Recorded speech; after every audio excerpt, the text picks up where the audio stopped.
So, namaste everybody. Thank you very much for assembling today. I would like to thank Kalakendra and Bharat Nivas, especially Tapasdeep for arranging this talk. The title of this talk is Gita in the Light of Sri Aurobindo. Before we begin, Tapasji told me to give a small introduction about myself. So, my name is Sushrut. I am the student of Sri Damleji. I am a mechanical engineer who is not doing anything related to mechanical engineering. So I am manufacturing Ayurvedic medicines and under KVM Research Laboratories, which was founded by my teacher. And I'm also a poet. So I've written some poems. I have a bad habit of writing in rhymes. So I always write in rhymes. So I ended up writing Bhagavad Gita in rhymes. Along with that, some 10 suktas of Rigveda, Isha, Kena, Mandukya, and Sri Aurobindo's Upanishad. So I was, thank you. Thank you, sir. Thank you, sir. So basically, I got lucky to be part of this beautiful exhibition.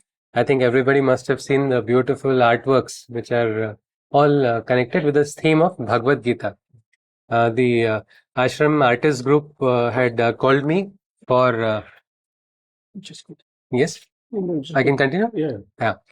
Yeah, so the Ashram Artist Group had called me because one scientist from ISRO, a former ISRO scientist, Mr. Jijit Nadumuri Ravi, he has developed a beautiful 3D hologram of Krishna and Arjuna, and I got associated with him some years ago, and basically I only learned the voice and audio of the rhymes of the Sanskrit and English shloka, but using that hologram, we can have a three-dimensional Krishna standing inside of a room and Arjuna. So that was part of the exhibition in the ashram. He had come to deliver a talk on how this is a combination of augmented reality and we can say computer graphics, everything included. But he could not be here for the talk in Auroville, but he gave a talk on this new technology which is developing, which is art and digital, some kind of merging of the two. So the talk here is the same as the talk that was given at the Ashram's exhibition house, Gita in the Light of Sri Aurobindo. So without any delay, I will just directly start with the talk. Before beginning, as usual, I would like to just begin with a small invocation to Ma Saraswati. I'll just start with a prayer. Saraswati नमस्तुभ्यं वरदे कामरूपिणी विद्यारंभं करिष्यामि सिद्धिर्भवतु मे सदा वसुदेवं सुतं देवं कंसचानूरमर्दनं देवकी परमानन्दं कृष्णं वन्दे जगद्गुरुं. Krishnam Vande Jagadguru. Yes, so Gita in the Light of Sri Aurobindo. I think everybody must be aware of this beautiful book called Sri Aurobindo's Essays on the Gita, which is like it is having such beautiful explanations on the entire 700 shlokas of the Gita. Why is it that we need to look at the Gita? We will look at that for a few minutes and then go into what is it in the Gita that can help us understand Sri Aurobindo's teachings and also vice versa.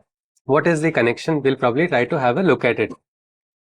So the Gita is about the same manifesting of a consciousness. If you see, Arjuna was initially in a great depression, great sorrow. The world had not changed completely. Everything was the same in the first adhyay as well as the 18th adhyay. But there is a complete difference. The difference is in the consciousness of Arjuna. There's a transformation from depression to where he says, I am afraid. He does not hesitate in admitting that I am afraid. The champion, the warrior, he says, Karpanya dosho pahatas swabhavaha pruchhami tvam dharma sammudha chetah yat shreyah syanu nishchitam bruhi tanme shishyasteham shadimam tvam prapannam. He says, Krishna, I am your student. You please guide me. I am afraid. I do not know the way. The same Arjuna in the 18th adhyay says, Nashtor moha smrutir labdhva tvat prasadan mayochyutah stitosmi gata sandeha karishye vachanam tav. When Krishna says you are now free, Krishna doesn't give order. One more special aspect of the Bhagavad Gita is 18 chapters. There are no explicit orders given that you must do this or you must do that. Otherwise, I think we talk to our friends for 10 minutes and they don't listen to what we say, we get angry. But if you look at 700 shlokas of the Gita, Krishna has told, and in the last he says, Yathechasi tatha kuru. You are free to do what you wish. But this hero says, I have consciously chosen to walk on your path.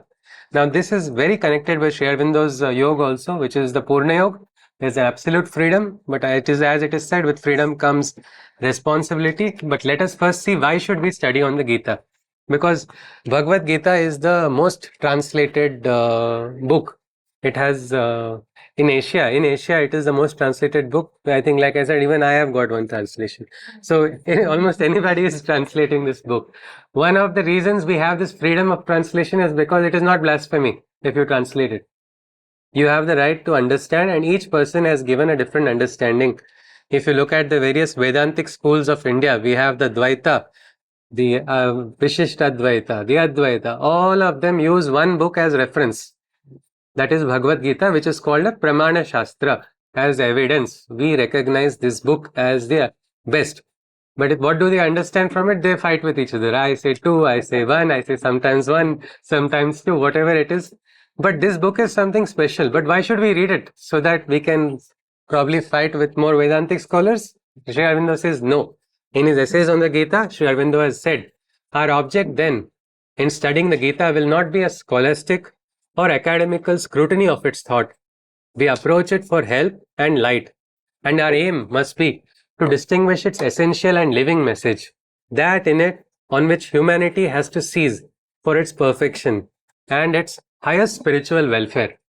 So it is for the perfection, it is a manual for perfection, and basically everybody is walking on the path of sadhana also for improving our own consciousness to grow towards that perfection. So probably on Sri Aurobindo's yoga, on the mother's path, Bhagavad Gita is a very important manual we can understand, not for engaging in debates, but for finding its living message. The reason Sri Aurobindo calls it living message is because it has been giving messages from the beginning. So maybe 5,000 years ago it was told, but even today, in today's age, today's time, we see the Gita having a great relevance for every era, for every questions which were, there was no technology revolution like what we have now. But the same questions of today are answered in the Gita. Probably that is why we are looking at the Gita for seizing on the message. If you see Sri Aurobindo's yoga, which is the Purna Yoga as it is called, or the integral yoga, it has got a fusion of the three ways. Many believe these three ways to be exclusive, but they are not exclusive actually. If you look at it, Bhakti Yoga, the way of devotion, the way of karma, the way of knowledge. It is sometimes what we can say a personal choice. Somebody who has got a lot of, like there are some people love maths. And they'll say, no, I don't like art. So they will focus on math only. But as a student must have all overall development. It is the same way. One cannot remove any of these three, but one cannot just be trapped only in one. Purna Yoga is bringing all three together. Actually, this is very practical as well, because if you want to even hit a nail on, like hammer a nail onto the wall, what do we need? If someone can tell me, do we need bhakti, do we need jnana, or do we need karma? All, isn't it? Because if I have a lot of knowledge about, yes, this is the material of the wall, this is the right nail for going inside, all that is fine, but I don't have a hammer. It's of no use. Or I have a hammer, but I've never used the hammer before. What's going to happen? Then so the karma is important. Knowledge is important. The karma is also important. Meaning we need to do the karma consciously. When we know it, doing it after knowing, well, that is exactly the essence of the Gita. There are separate slokas also, which Krishna tells, it is okay if you make mistakes, but go towards a particular. I need to speak slowly. All right. Okay. Yeah, I'm sorry. I have this habit of speaking fast. Yes, but please feel free to let me know anytime. So, thank you. Fine, ji. Fine. So then, along with that, we also need bhakti or devotion. It is like the essence. It is like you have a beautiful garden, wonderful flowers, but no water. What's the use in that soil? The soil also has to have that moisture. Same way, knowledge must have bhakti also, and karma. Nothing can be neglected. Many times people have I don't like this, so I won't do it. But that is not integral. Integral is when all three are integrated, and that is exactly what Sri Aurobindo's path is about. This particular, just a small introduction about this book, which I'm going to be referring. Bhagavad Gita, Rhythm of Krishna, is the rhymes of the shlokas in light of Sri Aurobindo's essays on the Gita. Since 2020, some, I think, 18 or 19 free workshops have been completed. And we are also doing a clinical trial with Central University of Tiruvallur, where, because during the workshops, we saw that people are having nice transformations based on the questions which are asked by Arjuna. We even have a simple way of how many marks will you give Arjuna, because everybody is interested in marks. On a scale of 10, how much do you think Arjuna has understood? So as you start in the second adhyay, Arjuna has not started only. Third, fourth, fifth, they start giving 3 out of 10, 4 out of 10. That's because Arjuna is asking questions in the Gita. The beautiful aspect of the Gita is the freedom to question. When Krishna is saying, I am telling you the truth, I am going to give you the most greatest secret, or what we Raja Vidya, Raja Guhyam, or whatever I'm giving, that's secret wisdom. Normally, if we were in their place, we would say, oh, thank you, wow, what a great opportunity. But what does Arjuna say? He says, Krishna, how do I trust you? How do I believe you? You are telling me you taught this to the sun, but I know you were born in sunlight. So, did you have a time machine? Did you go back in time? So, the ability of questioning, the reasoning, and to maybe afterwards rise, how to rise beyond reasoning, also mental logic. Its limitations are also beautifully conveyed in the Gita. Sri Aurobindo also talks about the same thing, about surrender to the divine. He had also joked once, I have talked about surrendering the mind, not common sense, because a lot of people were doing different things in the name of surrender. But that must be understood. So this aspect of the Gita, if you see during the COVID times, this was one paper got published. I think the title has got cut. COVID-19, Moral Injury and Bhagavad Gita for healthcare workers. It was a journal of International Journal of Religion and Health. It has got nice some 11, 12 citations already. It talked about this doership, detachment, dharma, duty, and dhyana also. All these, especially for the medical workers, because all of them were facing the brunt of what was the COVID pandemic. They had no idea, nobody had signed up for this. They all liked when people praised them, but didn't expect such a, what we can say, crisis in the medical sector. Same way, even the sentimental analysis of this Gita was done. So I'll just come back directly into the message of the Gita. This is my Guruji, Damleji, who has introduced me to the Gita and everything connected to Sri Aurobindo's teachings as well as Ayurveda. So he writes, he has said that the Gita is integral in all its principles, which can be imbibed by all sections of the society. It teaches a sage to become a better sage, a warrior to become a better warrior, a businessman, a better businessman, same way a doctor, a better doctor, engineer, a better engineer, a scientist to be a better scientist, a politician to be a better politician, a teacher to be a better teacher, and a student to become a better student. So that is the, what we can say, the crux of the Gita. Now we will look at some of the shlokas of the Gita in connection with Sri Aurobindo's philosophy, because many times people say that Sri Aurobindo's teaching is beyond the Gita. That is right, that is correct. But are we beyond the Gita is the question. And maybe if we can understand this, Gita is also talking about higher stages of consciousness. If we want to understand Sri Aurobindo's teachings, because I made a big mistake of trying to write down about what Sri Aurobindo has described about mind, overmind, higher mind, illumined mind, supermind. A nice 80-page book was ready, and then I thought best thing would be press delete button, because I was saying don't mind. Now, because the problem is this is not intellectually to be dissected. This is a spectrum. It is not just like one level, as if game level 1, level 2 ascension has taken place. So Gita is helping us in understanding Sri Aurobindo's philosophy.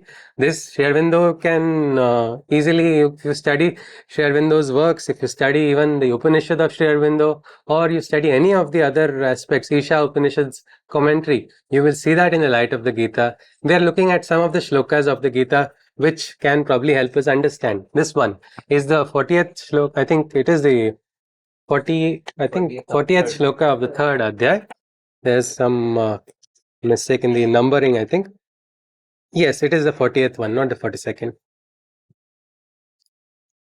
Indriyani Paranya. And the shloka is, I think there's a wrong shloka which has come here. It should be 42nd shloka. I'll read out the 42nd. Indriyani paranyahur indriyebhya param manaha manasastu para buddhir yo buddhe paratastu saha. Meaning beyond the senses that are supreme is the mind. Beyond the mind is the awakened intelligence you find. But beyond the awakened intelligence, it is thus said, it is He, the eternal self, the supreme Godhead. So the 4 levels. First is the level of the indriyas or the senses. Our perception in the world is basically through our indriyas.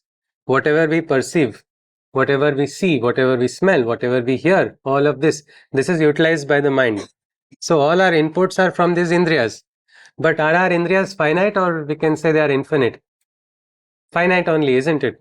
So if we look at our pets, sometimes they have greater abilities to smell, they have greater abilities to hear. If you look at a hawk, the hawk has the ability to see better than us. But that does not mean what is not there in our domain of senses does not exist.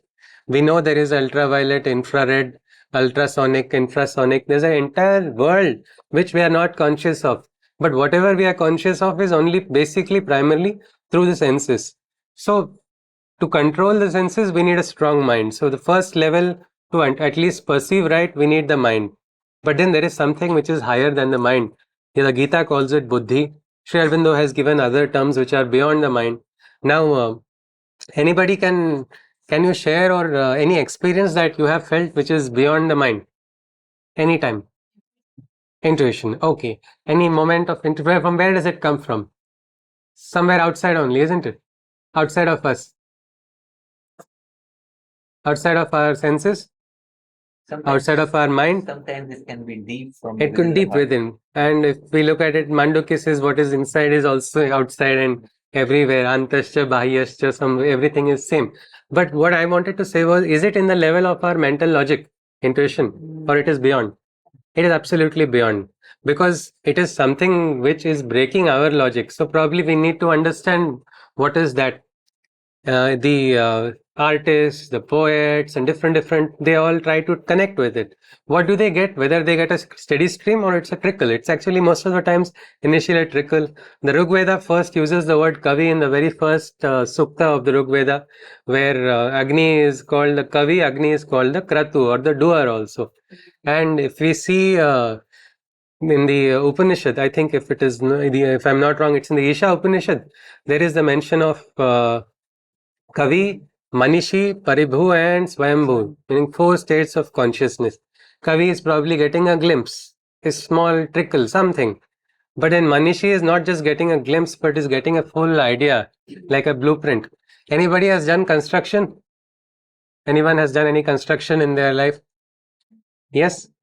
Yes. So, sir, the blueprint for the construction, is it just same as what happens in the construction, or it is a big procedure? Is it just easy? Making the blueprint is sometimes laborious, but is doing the construction sometimes little more than making the blueprint? Definitely, isn't it? Sometimes after a blueprint, so many times blueprint has to be changed while manifesting it. So this is the state of consciousness where not only is the person getting a clear blueprint, but is getting the knowledge and wisdom to connect and manifest the plan. What we see, the mother, when she had stopped and suddenly said, Auroville will be here. How was it possible for anybody to even visualize that in such a place that Auroville would, the city of the future, would be born? It is not, but it is it's a higher state of consciousness. But even higher than that is the supreme divine. That is probably why Sri Aurobindo also tells us to surrender, to receive. And that is also the same thing which we see in the Gita here. If we go to the next shloka. One more thing about Sri Aurobindo's yoga is about the material transformation. It is in the material. And if we study the Gita properly, if we study in the light of essays on the Gita, we will understand Krishna is telling the same thing. But many other interpretations try to say Jagat Mithya, but it is not. It is not. And this is again visible in this particular shloka, which is the 5th adhyay's 19th shloka. Ihaiva terjitah sargo yesham samya sthitam mana nirdosham hi samam brahma tasmat brahmani te sthitaha. They are the champions here in this world itself. Why? For with a poised mind, they have united with their self. Their faultless mind experiences the Brahma's oneness, and they breathe and dwell in the Brahma's consciousness. Then again, It's almost like Krishna is telling Arjuna, become an integral yogi only in this shloka. He says, tapasvibhyo adhiko yogi, jnanebhyo matodhikaha, karmebhyaschadiko yogi, tasmad yogi bhavarjuna. So what is Krishna asking Arjuna to do? Start a yoga center in Kurukshetra? No, he has to take part in the battle, but he has to take part in that action in a state of yoga sthiti, going into that state. He says, Tasmad yogi bhavarjuna, become a yogi, O Arjuna. He says, in comparison to the firm ascetic, he is greater. Amongst men of knowledge and works too, he is better. He who practices yoga integrally is most superior for me. And so, a yogi is what? O Arjuna, I ask you to be. This is again, Krishna is talking about Maya also, as the world is Maya, but there is a divine which is present in this world also. That is also one more shloka. Devi Hyesha Gunamayi Mama Maya Durattaya Mameva Ye Prapadyante Maya Metam Taranti Te. This Maya is considered, it is like an illusion, like a mirage. You go into a desert, you are very thirsty, you want water, and the guide tells you there is no water, but your eyes see that yes, there is water. You start running, and what happens then? You find out you've wasted your energy for no reason.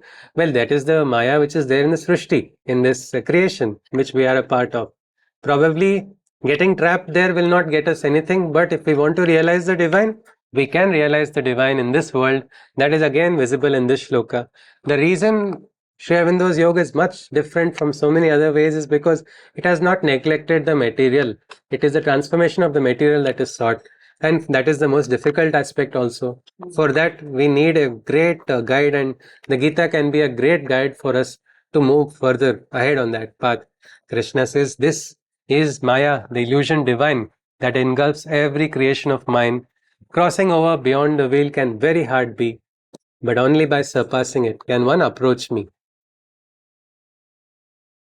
So this Maya part, we have just seen that in this Srishti, Maya is there, but if you know, there's a story of Narada. Has anybody heard of the story of Narada being trapped in Maya? Yes. Yes, maybe in short.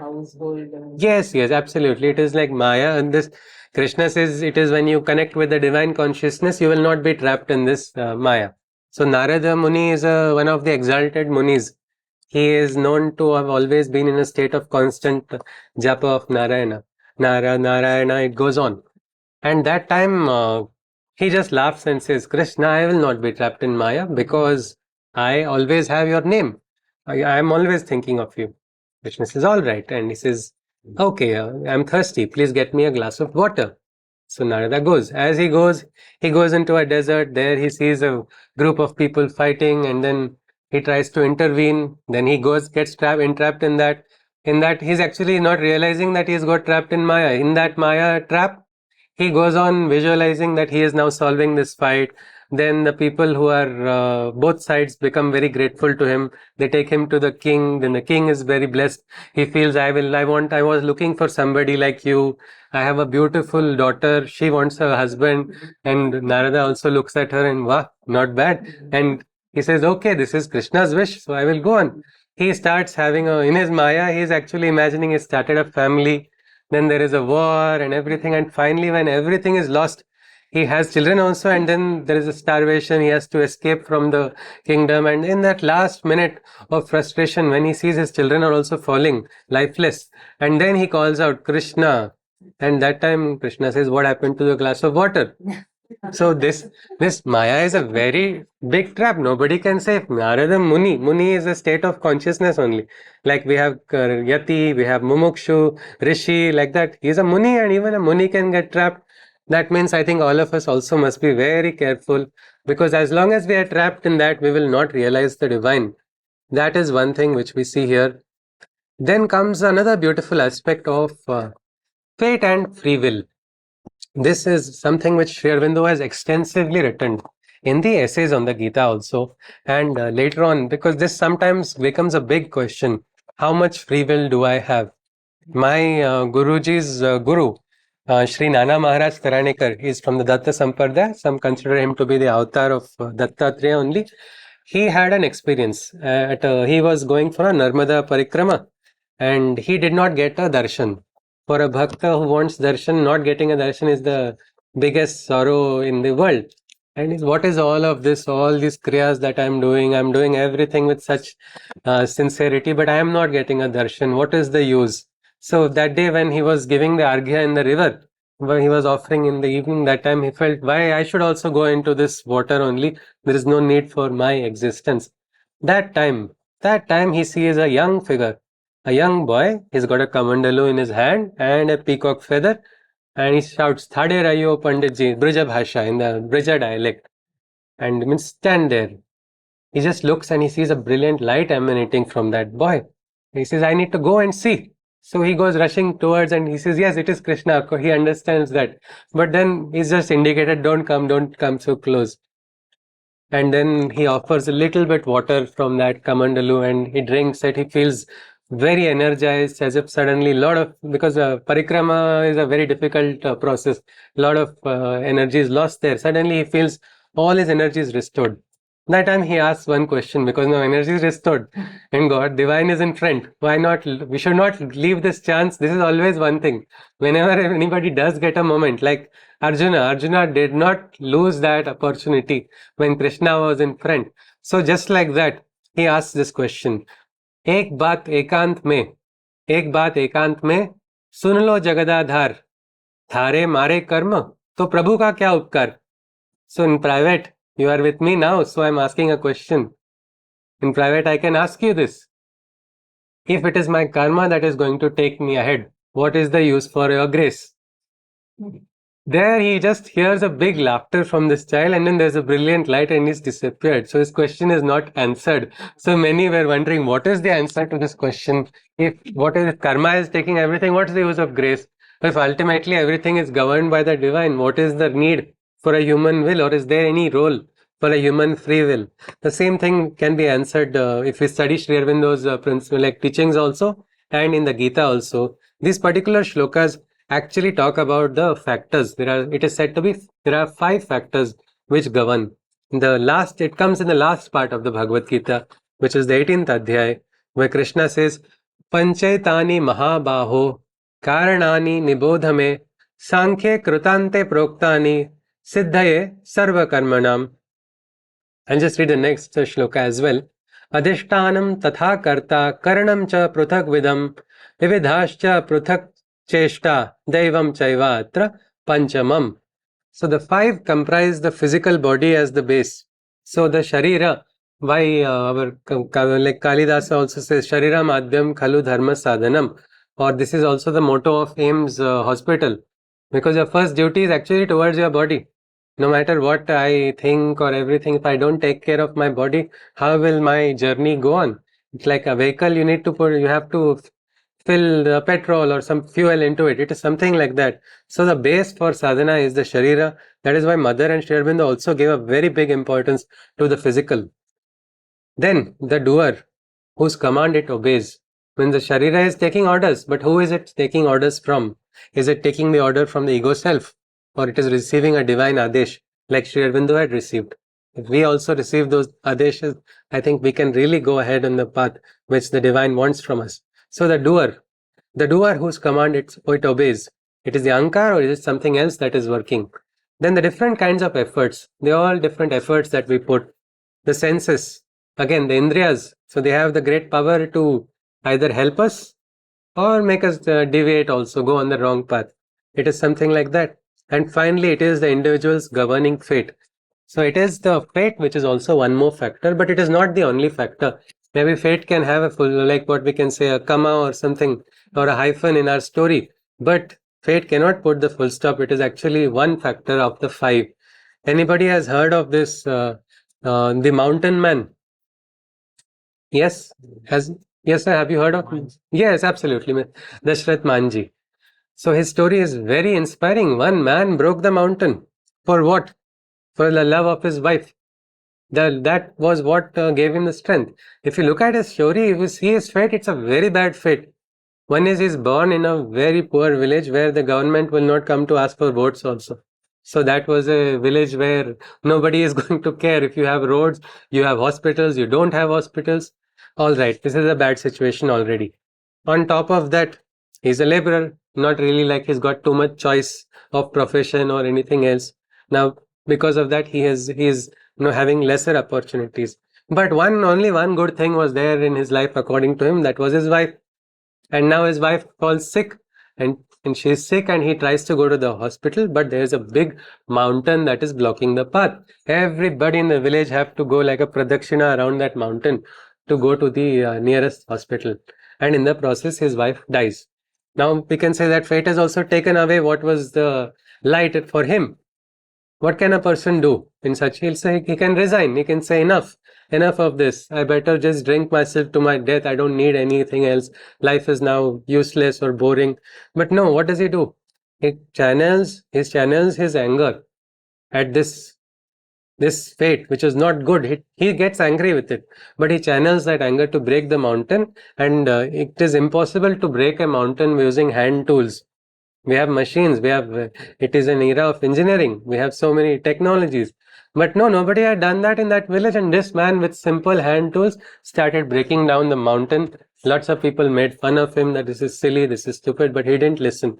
His indriyas didn't allow him to. He decided not to listen to the inputs. He kept working. Nobody was watching him, nobody was looking at. All he would have heard was taunts, but he continued so much that today he is no more. But we all remember, many people remember him as a mountain man. The road is named after him, and the entire village has got benefited by him because it has reduced the route by almost 40 minutes. Now, this is how we either surrender to a bad fate, or we use the divine force to transform that bad fate also. That is the same thing also. Sri Aurobindo also talks about, even in astrology cannot give 100% prediction. It can probably talk about certain things, but manifestation, it is a completely different story. There, the divine participation is important. Krishna goes on. He says, the next sloka also, he says, these 5 elements constitute and interact, create the governing cause by which all beings act. They chisel and mold man's development and outcome, and define what his deeds of mind, body, and speech become. So these forces, if you see, they are all these 5 factors. They are working in a sort of permutation and different combinations. Each one. Some people don't have a very strong body, but they have other things which they can use. All these 5 are together creating that human being, that person, that what we can say destiny can be reached by making ourselves probably available to that divine, what as Sri Aurobindo also calls it, pain as nothing but the hammer of God. If you look at, there was this question asked, there's a story that in a temple, the stone is used for the steps also. Stone is used for Daivat also, isn't it? The Aradhya is inside, Vigraha is also made in the same stone. So there is a story where the stone which is used as a footstep, he is getting disturbed, and there's a dialogue in the night. He goes to the spirit of the stone, talks to the Vigraha and says, what is this? Everybody's walking, stomping over me. And to you, they are just waiting for a darshan and their blessing. He replies that, yes, what you say is true. We are both the same. But I have got little bit more hurt than you. Because I have received a little bit more, and so I have become what I have. So something like that, these whatever experiences we are having, we could use them for our transformation. That is also present in the Gita. And if we look at it in Savitri, Sri Aurobindo has said the same thing. Pain is the hammer of the gods to break a dead resistance in the mortal's heart. His slow inertia as of living stone. If the heart were not forced to want and weep, his soul would have lain down content at ease, and never thought to exceed the human start, and never learned to climb towards the sun. And next question comes, because this is not a question which comes much in Auroville or anywhere outside or in the ashram, but many wonder, how can Sri Aurobindo say that destiny can be changed? I mean, how you can write your destiny? Everything is, how can he say that? If you study the Upanishad of Sri Aurobindo, the text which is now called Upanishad by the ashram's Sanskrit department, in the very start, it begins with like Jagadapi Brahma Satyam na Mithya. That is the last line of the first para. How can he say that? What is his adhikar? Krishna gives a beautiful answer. Who has the adhikar in this shloka? Bahunam janmanam ante jnanavan mam prapadyate Vasudeva Sarvamiti Sa Mahatma Sudurlabha. Somebody who gets the experience of Vasudeva Sarvamiti, such a person is absolutely worthy of being called a Mahatma. This Sri Krishna Bhagavan only says, after many successive births, can this fortune arise when the divine is perceived to the mortal's eyes? Very rare and blessed indeed is that seeking soul who experiences the divine's omniscience as a whole.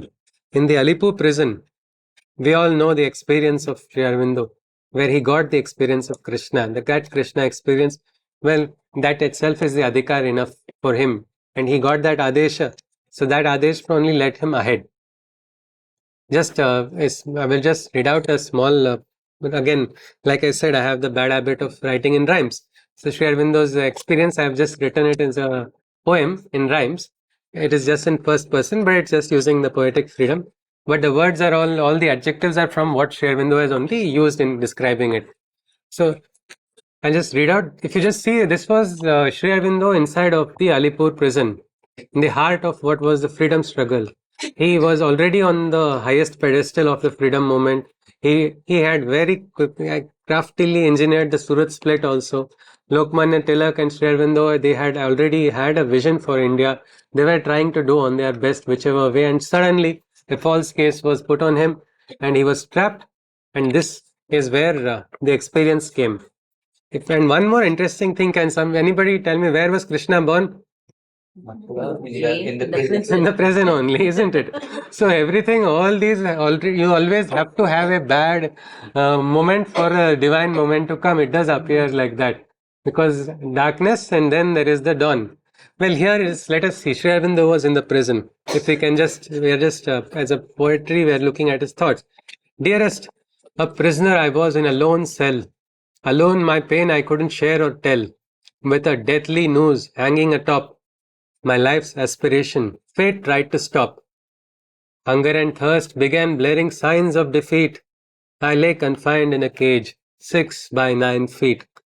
A year passed, I wondered, is this the end of the leader, the symbol, the legend? A barrage of thoughts left me mad. Why, God, was the burning question sad? But all the inner turmoil and noise faded as I summoned an inner voice. And dearest, you taught me lessons 3 that ultimately only set me free. The first, at the borders of insanity, I found the vista of the inner clarity. Next, beyond the limits of the mind, a higher tranquility I could find. And finally, how personal effort was a blunder without a complete and divine surrender. Now, suddenly in the dingy cage, all was fine. I began to experience a life divine, for everywhere I only saw your face's reflection. How your majesty's beauty was beyond human comprehension. As a child in the universal mother's bosom, a new spiritual realization began to blossom. The walls now began to crumble and fall. I could now clearly see the one, veiled in all. Dearest Krishna, Vasudeva, Narayana, how should I call? Visible you became even in the bars and the wall. Dearest, I found you as you simply surrounded me and saw how no cage could now bind me. Walking under the branches, I came to know how you were cocooning me in your shadow. The rods and grating of the prison cell were also you, I could smile and tell. I saw how you were standing sentry, guarding dutifully the cage's entry. The coarse blankets too, as your arms became, for in them I could feel the beloved's touch and name. In the other inmates, swindlers and murderers too, in all the misused bodies, too I only saw you. As I used the vision that you gave me, why I was imprisoned, I could clearly see. Celebrating your gift of the divine sight, I tasted your ambrosia of ecstatic delight. The realms beyond the mind were now clear. New horizons have now begun to appear. It was the hour before the gods awake. Dearest, my supramental plunge I shall now make. If you look at it, it was this where Sri Aurobindo got the complete transformation and the new beginning took place in his inner sadhana also. I think we are all very lucky that we are not in 6 by 9 prison without any option for a year and very little food. So, but we have so much more scope because the atmosphere has already been created. The path has also been paved.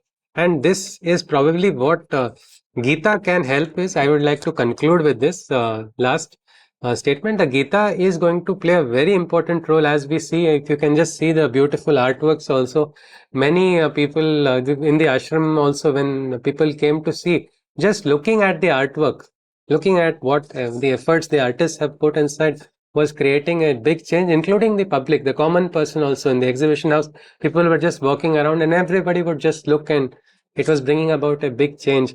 Well, I would just conclude saying that let's not ignore the Gita and use the Gita as a ladder probably for us to understand better.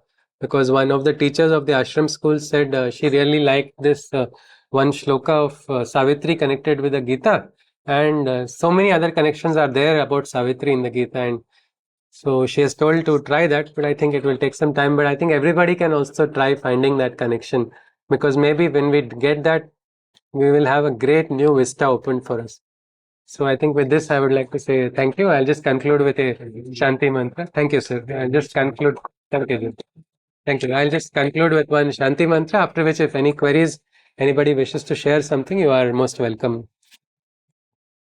Sarve bhavantu sukhinah, सर्वे सन्तु निरामयाः, सर्वे भद्राणि पश्यन्तु, मा कश्चित् दुःखभाग् भवेत्. हरि ओम तत्सत्. कृष्णं वन्दे जगत्. हरि ओम. Yes, namaste. Thanks. It was Thank quite you. convincing. Thank you, sir. Thank you. Our scattered minds are Thank somewhere you. thinking to get into Gita. Nice. Hopefully. Thank you, Tapas ji, and thank you everyone for that. If anything you Sharing a question. How much is there helping? It created me a little bit of conflict ji, because I was born in Spain where the majority is Catholic, and then I left this religion because I wasn't identifying with it. okay, And I think, well, me personally, I don't believe in any religion that humans have created. And then to see that the Gita says that it is applicable for all human beings everywhere, and it's not religious, it creates a little bit of conflict because at the same time you talk about all the gods and Hinduism. So I was wondering how to, reconcile with the. yeah.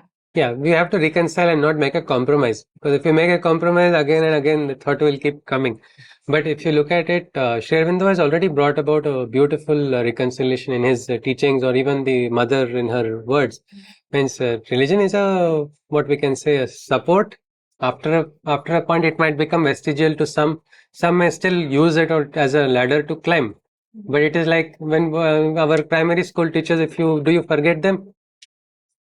You have learned something from them, isn't it? So what you have learned, will you take it out? If you take it out, we will not have our base only. And that does not make them inferior because the primary school teacher is teaching this and the higher secondary school teacher is teaching me calculus. That will not make the teacher who taught me 2 plus 2 equal to 4 less important. So whatever connects with you, whereas if you see Gita also, there is no strict implicit order. It is like yathechasi tatha kuru. You are free to choose. But in that choosing, we must not neglect something which is useful for us to grow. That is all. There is no, and there is, if you see the what we can, it is called Sanatan Dharma, which is not really a religion. Krishna has also described, Sri Aurobindo also has described it. It is, we can, if you want to call it, you can call it religion of humanity if you want, in a word. But it is something which is some eternal truth which is perceived, and then certain places they create a divide. We will not try to go into why they create the divide, or this is the nature, no? Even among, if you have 4 5 friends, one person will do some conspiracy to create a divide. That's in human nature, it does do that. But you can see why not in Christianity also you may find something. What you don't like, you don't have to, you don't, there's no rigidity. Without rigidity, you can pick some of the principles. Sri Aurobindo has also identified some Christian principles which are all right. So the principles are fine, but you have to walk, but you are already on to the, what we can say, you're here in Auroville, you're getting a chance to experiment.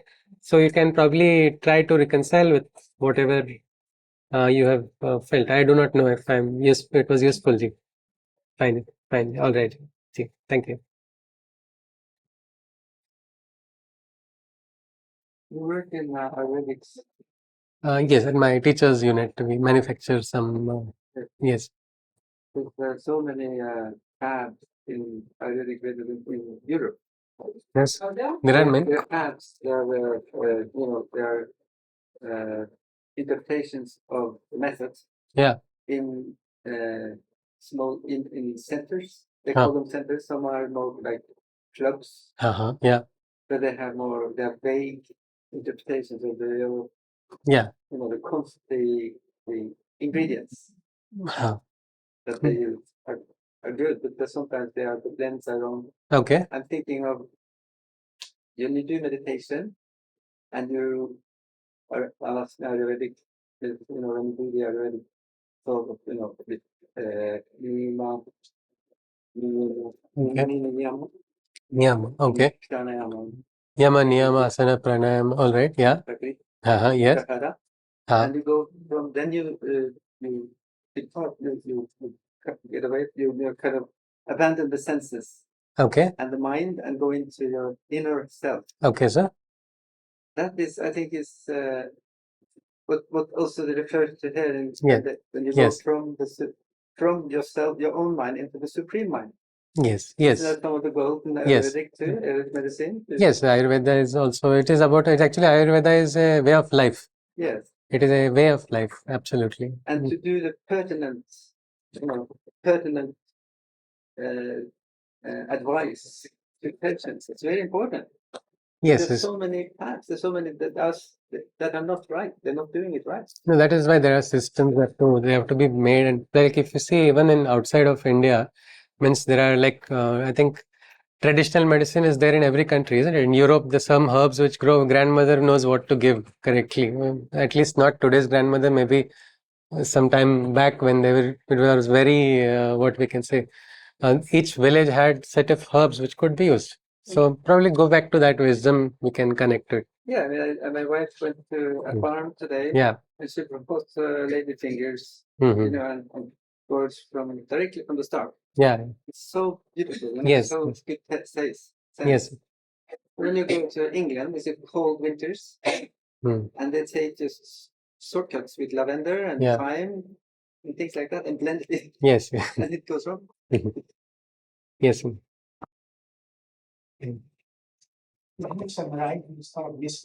Yes, sir.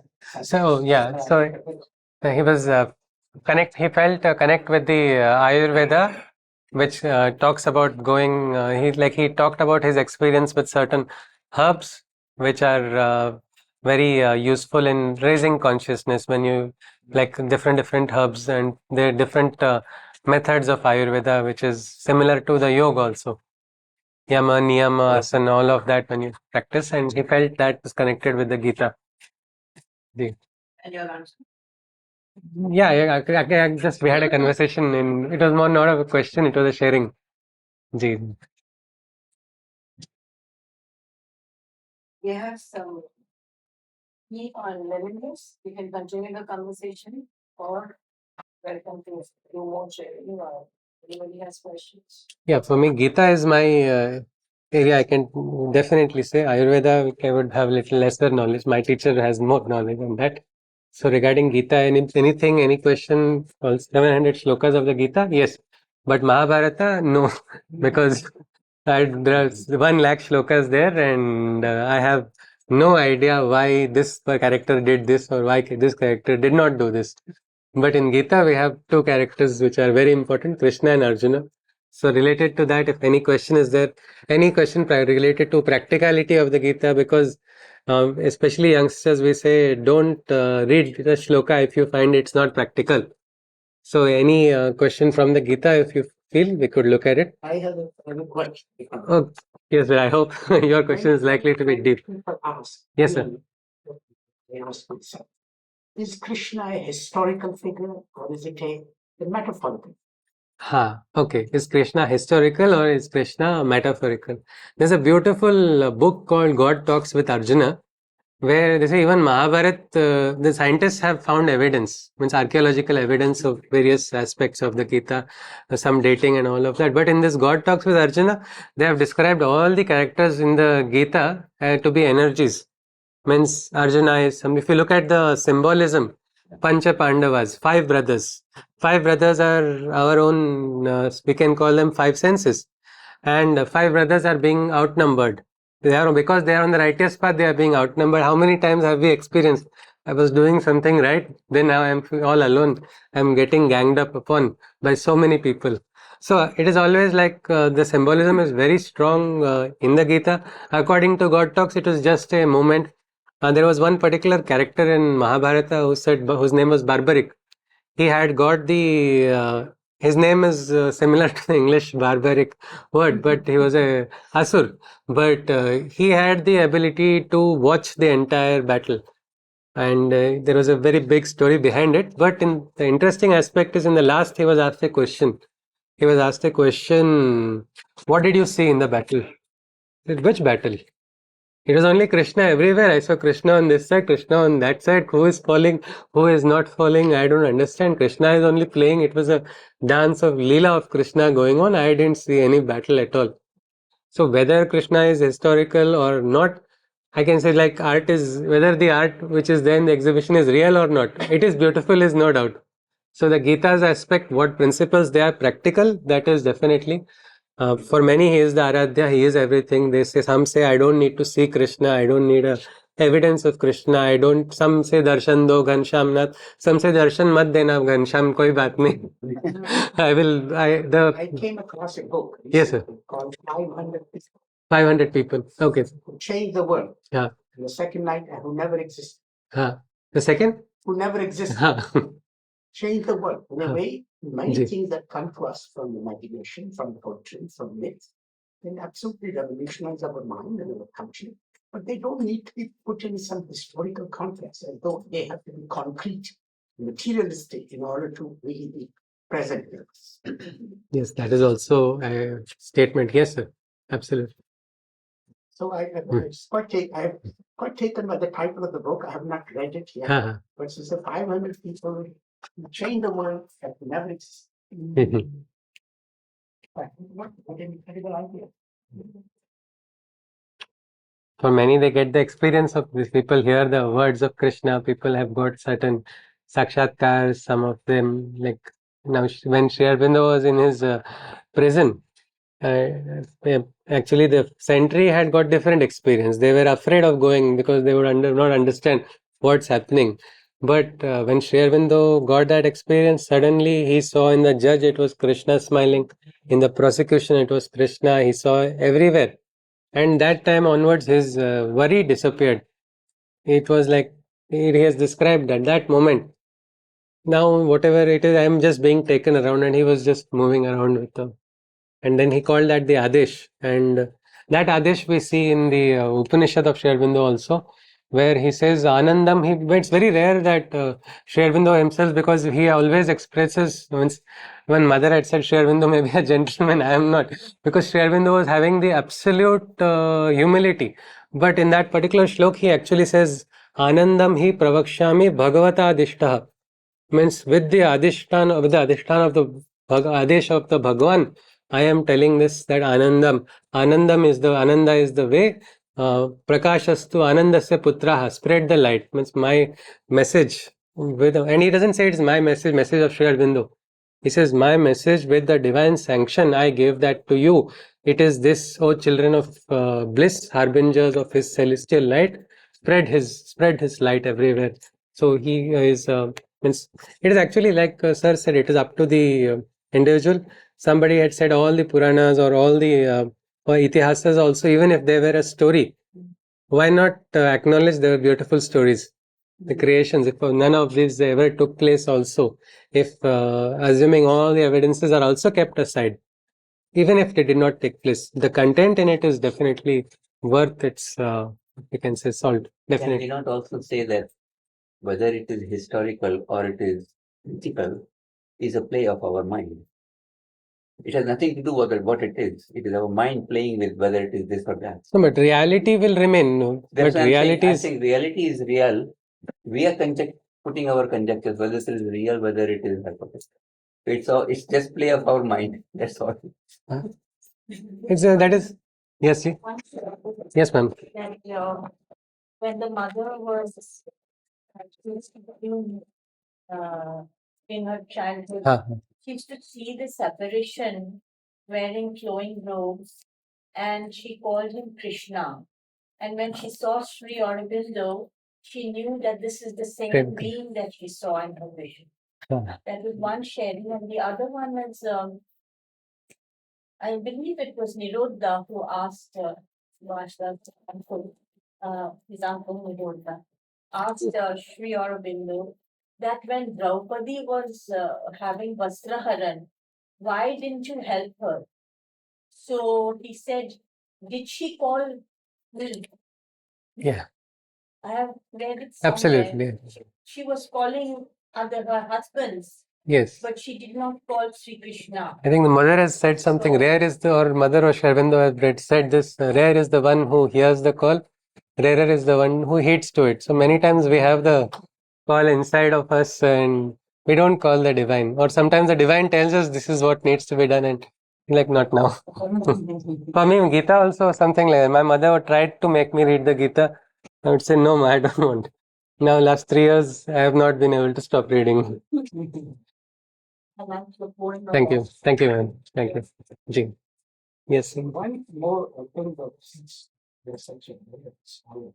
The word material, materialistic or material. Our notion through physics in the last 50 years, what is matter has changed dramatically. Yeah. Matter, we are discovering that most of the universe is empty. There's nothing. Yes. No thing. And what is the atom itself is empty. There's nothing. No, 99.99% is empty. So when I first discovered this whole idea, how is nothing, how so much is created out of this nothingness. So interestingly, I shared it with my wife, who's a dancer. Oh. A dancer. Yes, sir. So I shared, said, did you know that the science is discovering that 99% of the universe is empty? Her answer was wonderful. She's like, of course it has to be empty. How else can you dance? The creator is a dancer. It has to be empty. Shunya. Yeah. So our notion what is matter and material and it's really changing dramatically. Yes, yes. And so the spirit and the matter and the interaction really. Yes, absolutely. Like there's a beautiful shloka in the Gita. If I try to find it, something about Kavim Puranam Anusasitaram Anoraniyams Anusmaredya Sarvasya Dhataram Achintya Rupam Aditya Varnam Tamasah Parastat. Means this is a formless atomic form that holds everything material. Now that breaks the logic. When you say something which is formless, then you're calling it a form. Then it is atomic, but it's holding everything. And that was a little confusing, but then there was one Marathi Bhakti poet, or we can Sant Tukaram. He had told Anu Reniya Thokada Tuka Akasha Yoda. Smaller than the Anu, smaller than the Renu, Tuka is wider than the skies. And that I think science also is one young 20 or 22-year-old researcher who is interested in physics. He always tries to find Gita connection with, he says this is quantum physics book only. And we find it very interesting. He's enthusiastic when the young person height is. And when he starts explaining, he says, no, this is talking about parallel universe. This shloka is looking about this. So this particular aspect he was, but this atom is smallest was not known to mankind also. Earlier, when Sri Aurobindo also talked about atom, discoveries were going on, but earlier it was told atom is the smallest particle. Then they are saying smallest particle can be broken further into protons, electrons, neutrons. Further they are going, now they are having quarks. Quarks they have classified up quark, down quark, color quark, side quark, all of this. After 20 more years they'll find so much. But if you have a small piece of cake, you can't share it with 10 friends. They'll get angry. You can one cake piece is there, that person only can eat. But how can you keep going inner and inside something which is so finite? So maybe like I think as you were saying, it's the space is there everywhere. Now they're exploring your dark energy. Yes, yes. It's like Nuance. Ji, mu. Japanese. Means, There is a story about Albert Einstein. Yes, sir. Sure. When he was 16 years old, he used to live in Switzerland. He used to watch this street cars, trams, and it used to wonder as a young boy, imagination, what would the world look like if I were moving in the speed of light?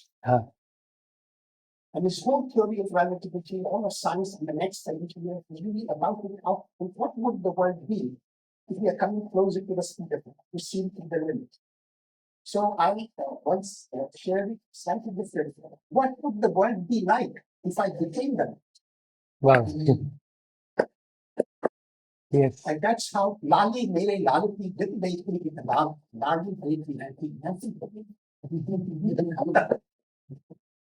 How do we change from observing the light as an outsider and becoming them? Yes, sir. Yes. So I think this is like when she was when I'm here, we'll transfer it to yeah, then you know, see it for sure. See, it becomes them. You see the light. It becomes them. And that is a transforming experience. Yes, sir. Permanently changes. Nothing remains same after that. Yes. Atomic bomb was first. Yeah. Oppenheimer. Yeah, he said, Kalos me. Yes, Kalos me, that shloka. Yes. No, if you wish to, you can send me the address or I can courier it from you. At present, they are not in any stores. No, but Kindle, yes, Kindle will be having first edition probably. There will be some mistakes in it, but yes. Invite you for some drinks outside. Thank you Thank so you. much. Thank you. Thank you. Thank you.